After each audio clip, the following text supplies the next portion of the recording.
Yazi akuyona inkinga ukulahlwa. Inkinga ukuthi ulahliwe awuzazi. Athi ngiphinde.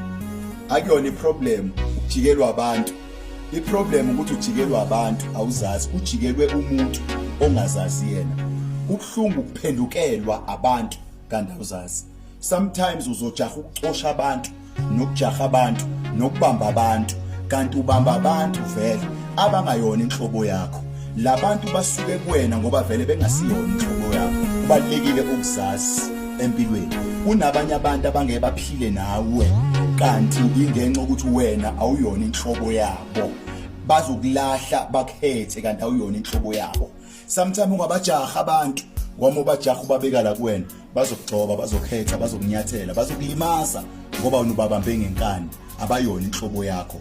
Empilweni ukuze uphile nabantu, abantu abawuphile empilweni yakho nabayohlala, nabayosala, abantu abayinhlobo yakho, abantu abafana nawe, abantu abayohamba empilweni, abantu abangayona inhlobo yakho. God bless you.